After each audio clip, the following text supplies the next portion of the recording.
Baik, Assalamualaikum warahmatullahi wabarakatuh. Sebelumnya perkenalkan, nama saya Syarah Fitria dengan NIM B1A1232215. Baik, di sini saya akan memaparkan materi-materi mengenai perdagangan internasional untuk memenuhi tugas ujian akhir semester perdagangan internasional kelas C. Baik, untuk mengefisienkan waktu, kita masuk pada materi pertama. Teori baru dalam perdagangan internasional. Teori baru perdagangan internasional adalah teori perdagangan yang berkembang untuk melengkapi teori klasik seperti keunggulan komparatif.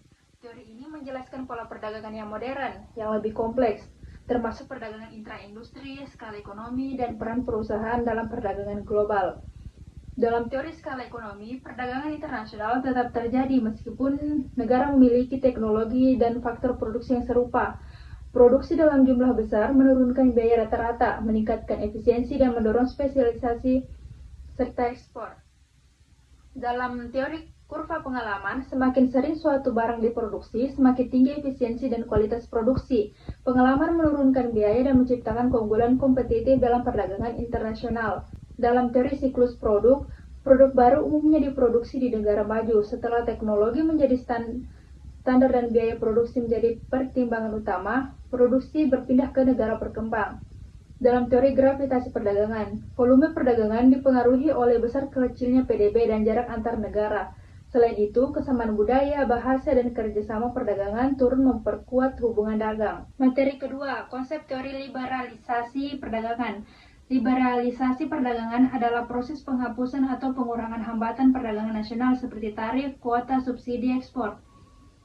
Tujuannya untuk mendorong perdagangan bebas yang diyakini akan meningkatkan efisiensi ekonomi global dan kesejahteraan. Berikut penjelasannya. Pengurangan hambatan meliputi tarif, kuota, dan hambatan non-tarif seperti regulasi dan standar yang diskriminatif. Yang kedua, efisiensi alokasi sumber daya. Dengan perdagangan bebas, negara-negara dapat berspesialisasi dalam produksi barang dan jasa, di mana mereka memiliki keunggulan komparatif, mengalokasikan sumber daya secara lebih efisien. Ketiga, peningkatan kompetisi. Perusahaan domestik harus bersaing dengan perusahaan asing, mendorong inovasi, efisiensi, dan harga yang lebih rendah bagi konsumen. Keempat, akses ke pasar lebih luas. Negara-negara pengekspor mendapatkan akses ke pasar yang lebih besar, memungkinkan mereka untuk mencapai skala ekonomi dan meningkatkan output. Meskipun manfaatnya banyak, liberalisasi perdagangan juga menghadapi kritik terkait dampak negatif terhadap industri domestik yang tidak kompetitif, ketidaksejahteraan pendapatan, dan standar lingkungan atau tenaga kerja. Materi ketiga, integrasi ekonomi dan tahap-tahapannya. Integrasi ekonomi adalah perjanjian antar negara-negara di suatu wilayah geografis untuk mengurangi atau menghilangkan hambatan terhadap pergerakan barang, jasa, modal, dan tenaga kerja antar mereka. Proses ini memiliki beberapa tahap-tahapan. Yang pertama ada area perdagangan bebas, menghilangkan tarif dan hambatan non-tarif antar negara anggota, tetapi setiap anggota mempertahankan kebijakan perdagangan independen terhadap negara non-anggota. Yang kedua, Uni Pabean. Anggota FTA ditambah dengan penerapan tarif eksternal umum terhadap negara non-anggota. Ini menyederhanakan perdagangan eksternal. Ketiga, pasar bersama. Uni Pabean ditambah dengan penghapusan hambatan terhadap pergerakan faktor produksi, tenaga kerja, dan modal antar negara anggota. Yang keempat, Uni Moneter dan Ekonomi. Pasar bersama ditambah dengan koordinasi kebijakan ekonomi dan moneter, serta adopsi mata uang tunggal. 5. Integrasi politik penuh. Tahap akhir, di mana negara-negara menyerahkan kedaulatan nasional kepada entitas supranasional. Ini melibatkan kebijakan fiskal dan moneter yang terkoordinasi seluruhnya. Bahkan mungkin Parlemen Umum Uni Eropa sering disebut sebagai contoh yang paling mendekati. Materi keempat, implementasi liberalisasi dan integrasi terhadap volume perdagangan dan pertumbuhan ekonomi kawasan dan global. Dampak pada volume perdagangan. Liberalisasi perdagangan melalui perjanjian bilateral dan multilateral secara konsisten terbukti meningkatkan volume perdagangan. Penghapusan tarif dan hambatan non-tarif mengurangi biaya transaksi dan meningkatkan daya saing barang dan jasa, mendorong perusahaan untuk memperluas jangkauan pasar mereka. Integrasi ekonomi, khususnya pembentukan area perdagangan bebas dan Uni Pabean, lebih lanjut memfasilitasi aliran barang dan jasa di antara negara-negara anggota. Adapun dampak pada pertumbuhan ekonomi kawasan dan global. Peningkatan volume perdagangan berkontribusi pada pertumbuhan ekonomi melalui beberapa saluran. Yang pertama, spesialisasi dan efisiensi. Kedua, transfer teknologi dan pengetahuan. Ketiga, skala ekonomi. Dan keempat, kompetisi. Studi empiris menunjukkan korelasi positif antara tingkat keterbukaan perdagangan dan pertumbuhan PDB per kapita, baik di tingkat kawasan maupun global. Materi kelima, dampak perdagangan terhadap pertumbuhan ekonomi. Yang pertama, ada peningkatan produktivitas. Perdagangan mendorong negara untuk berspesialisasi sesuai keunggulan komparatifnya, menghasilkan peningkatan efisiensi dan output total. Akses ke input yang lebih murah dan teknologi asing juga meningkatkan produktivitas. Yang kedua, skala ekonomi. Pasar ekspor yang lebih besar memungkinkan perusahaan untuk memproduksi dalam skala yang lebih besar, yang dapat menurunkan biaya rata-rata per unit dan meningkatkan profit serta daya asing.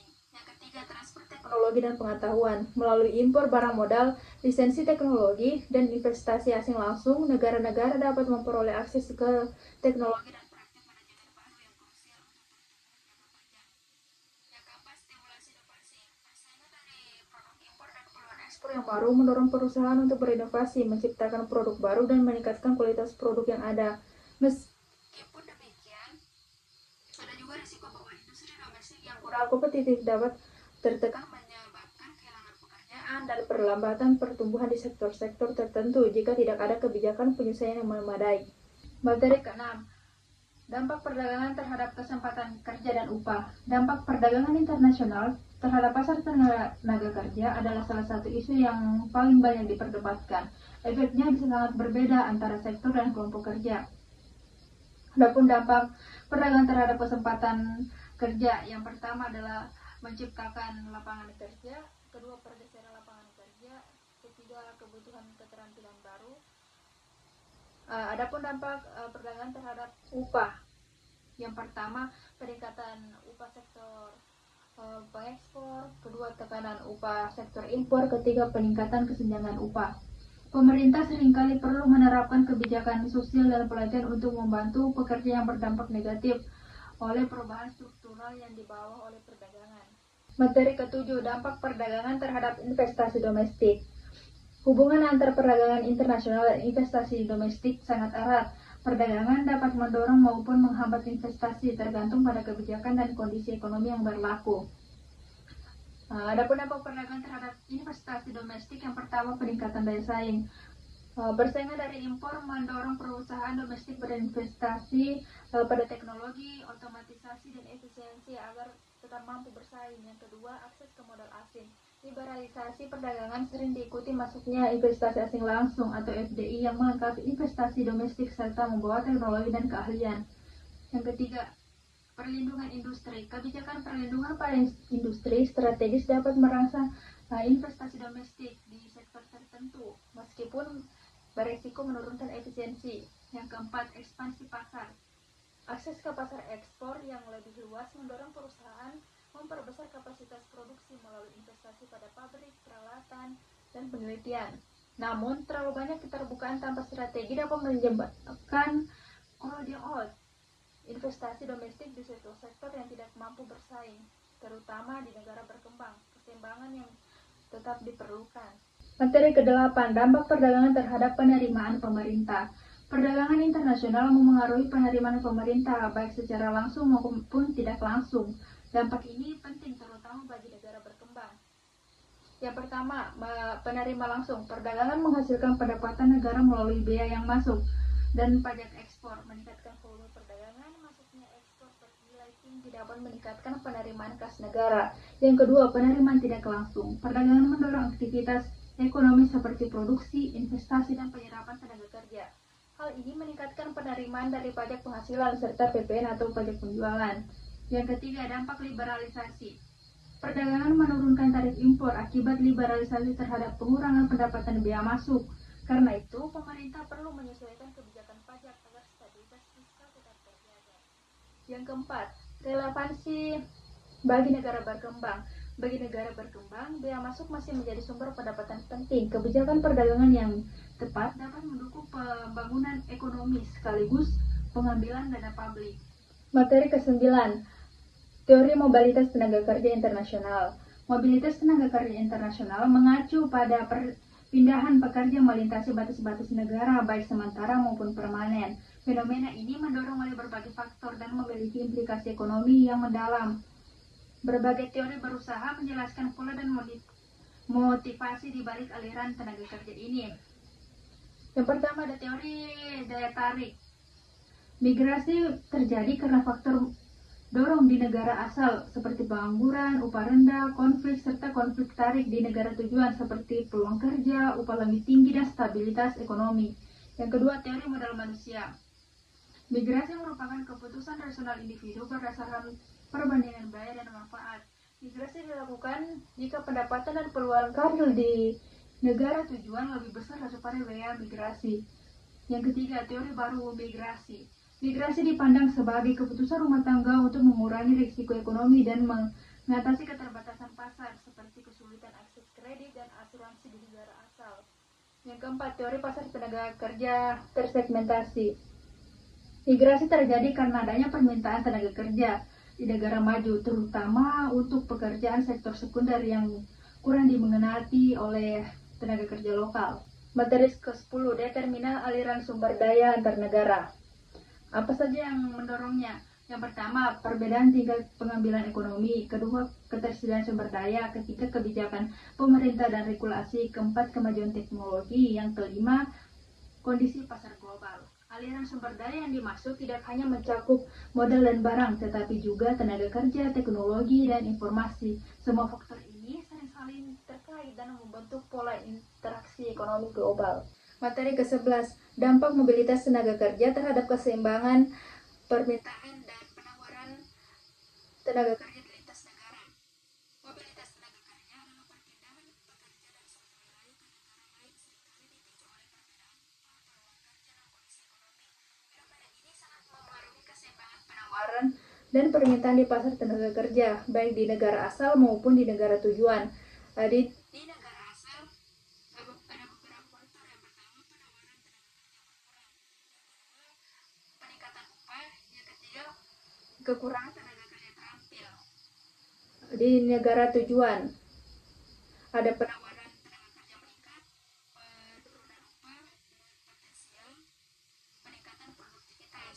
Memahami dinamika ini krusial untuk merumuskan kebijakan imigrasi dan tenaga kerja yang efektif. Materi 12, dampak aliran tenaga kerja terhadap tingkat upah di negara asal dan negara tujuan. Aliran tenaga kerja keluar dari negara asal, imigrasi dapat memiliki dampak yang beragam pada tingkat upah domestik. Yang pertama, pengurangan penawaran tenaga kerja, remitansi dan daya beli, struktur pasar tenaga kerja. Ada juga di negara tujuan, maksudnya pekerja migran atau imigrasi dapat menimbulkan dinamika upah yang kompleks. Yang pertama, peningkatan penawaran tenaga kerja, diferensiasi keterampilan, konsumsi, dan pertumbuhan ekonomi. Materi 13, dampak aliran tenaga kerja terhadap pertumbuhan ekonomi negara asal dan negara tujuan. Yang pertama, kontribusi aliran tenaga kerja terhadap pertumbuhan ekonomi negara asal. Yang pertama, remitansi, sumber devisa utama. Yang kedua, investasi dan peningkatan produktivitas. Yang ketiga, mengurangi tekanan pengangguran. Yang keempat, transfer pengetahuan dan jaringan. Meskipun ada risiko brain drain, manfaat ekonomi dari aliran tenaga kerja, terutama melalui remitansi, seringkali menjadi pendorong signifikan bagi pertumbuhan dan pembangunan di negara asal. Yang kedua, kontribusi aliran tenaga kerja terhadap pertumbuhan ekonomi negara asal. Negara tujuan juga menerima manfaat ekonomi yang substansial dari masuknya pekerja migran. Yang pertama, isi kesenjangan tenaga kerja. Yang kedua, peningkatan produktivitas dan inovasi. Yang ketiga, peningkatan permintaan ringan. Yang keempat, keberagaman demografi. Materi 14, dampak aliran tenaga kerja terhadap keseimbangan pendapatan upah antar negara. Aliran tenaga kerja internasional memengaruhi tingkat upah di negara asal dan negara tujuan, serta berperan dalam mengurangi perbedaan upah antar negara. Yang pertama, upah di negara asal. Yang kedua, upah di negara tujuan. Ketiga, keseimbangan upah antar negara. Yang keempat, peran keterampilan dan kebijakan. Selanjutnya, kesimpulan. Perdagangan internasional mendorong pertumbuhan ekonomi melalui melalui spesialisasi efisiensi, skala ekonomi dan transfer teknologi, liberalisasi dan integrasi ekonomi meningkatkan volume perdagangan, investasi serta daya saing, namun juga menimbulkan tantangan bagi industri dan tenaga kerja domestik. Baik, itulah tadi hasil pemaparan dengan ucapan wabillahi taufiq walhidayah. Wassalamualaikum warahmatullahi wabarakatuh. Terima kasih.